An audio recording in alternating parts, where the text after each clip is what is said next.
एक दिन बहस छिड़ जाती है। आखिर किसका काम ज्यादा आसान है, बहू का या सास का? माँ जी, सास को काम ही क्या है, आपके सारे काम उंगलियों पे तो हो जाते हैं। कुछ भी। हाँ, हिसाब तो उंगलियों पे ही हो जाता है ना। अरे बेटा, ऐसा सिर्फ अभी लगता है। जो मुझे करना पड़ता है ना, वो तुझे करना पड़े तो समझ आएगा कि असली काम का पहाड़ कैसा होता है। ठीली बराबर वजन भी नहीं है आपके काम में, और बात पहाड़ों के वजन की कर रही हैं आप। तू ऐसा करती ही क्या है घर में बेटा, ये तो बता मुझे। मैं थोड़ी ना कुछ करती हूँ, सब जादू से हो रहा है इस घर में। अरे एक दिन मेरा काम करोगी तो समझ आएगा। Okay okay, shut up. कल से मैं घर के काम करूंगी और तू मेरी जगह हर चीज का हिसाब रखना, ठीक है? ठीक है, ये भी कर लेते हैं। ये सास बहू की डील के बारे में रश्मि के पति अमन को नहीं पता था, और न ही अमन के पिताजी सुरेश जी को। पर गेहूं के साथ साथ जैसे घुन भी पिस जाता है, ये दोनों भी पिसने वाले थे। सुबह अमन उठकर रेडी होता है ऑफिस जाने के लिए, तो पता है उसके कपड़े नहीं निकले हुए हैं। अरे रश्मि, तुमने मेरे कपड़े नहीं निकाले? अपनी माँ से पूछो ना, उन्हीं का काम है ये। अमन अपनी माँ के पास जाता है। अब मेरे कपड़े आज आप देने वाले हो क्या माँ? हाँ, देना तो मुझे ही चाहिए, पर तेरी बहू ने कपड़े धोने ही नहीं डाले, तो कोई भी धुला हुआ कपड़ा नहीं है बेटा। हैं? ऐसा क्यों? कपड़े तो धोने आप ही देते हो ना माँ? अरे बहू ने तुझे बताया नहीं, अब हम अदल बदल गए हैं। मैं अब बहू और तेरी बीवी सास। अमन परेशान हो गया। वो बिना इस्त्री के कपड़े पहनकर ऑफिस चला गया। सरस्वती जी अपने घुटने के दर्द के कारण झुककर घर साफ नहीं कर पा रही थी, और ना ही खाना बनाना याद रख पाई। उधर रश्मि पहले ही दिन घर की चाबी घुमा चुकी थी, और 300 रुपए का हिसाब अलग नहीं मिल रहा था। पर दोनों का ही घमंड कैलाश पर्वत से भी बड़ा था, और दोनों ही खेमे एक दूसरे की बात मानने को बिल्कुल तैयार नहीं थे।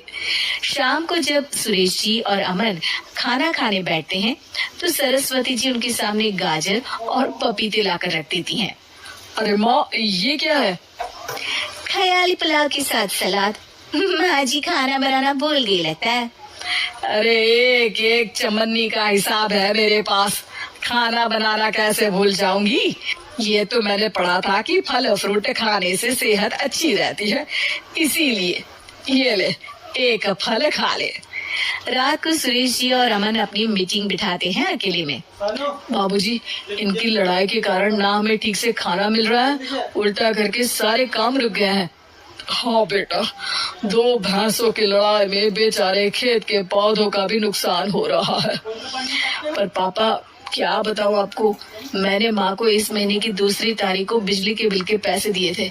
आज बिल भरने के लिए मांगने गया तो पता चला कि रश्मि उन पैसों से गैस सिलेंडर ले आई। अच्छा, तो सिलेंडर के पैसों का क्या हुआ? सिलेंडर के तो कोई पैसे नहीं थे बाबूजी, हमारे घर पर गैस की पाइपलाइन लगी है ना। बेटा, इन दोनों का कुछ करना पड़ेगा, नहीं तो अपने घमंड के चक्कर में पूरा घर बर्बाद कर डालेंगी ये दोनों। अमन और सुरेश जी काफी सोच विचार के बाद एक निष्कर्ष पर पहुंचते हैं। रात ही को दोनों अपनी पत्नियों की अलमारी से नई साड़ी निकालते हैं, और सुबह जब रश्मि और सरस्वती जी उठते हैं तो देखते हैं कि दोनों पति साड़ी पहनकर चढ़ाव पर सब्जियां काट रहे हैं। अरे ये सब क्या हो रहा है? क्या हो रहा है मतलब? आप दोनों अदल बदल हो सकते हो तो हम क्यों नहीं?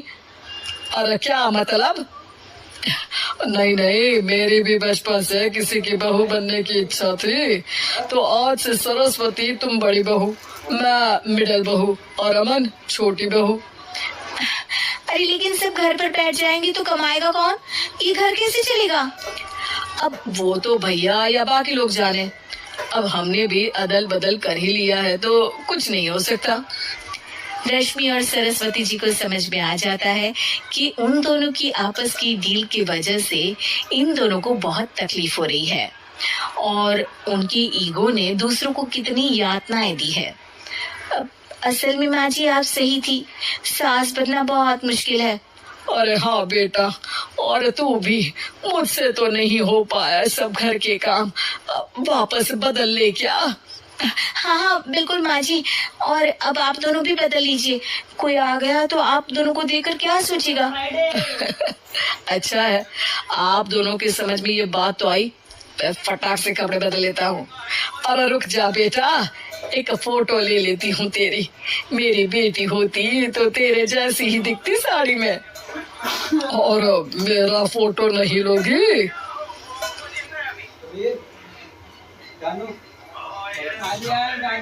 एक और होगी नीली वाली, इसमें ही दोनों। अबे जो रही है वो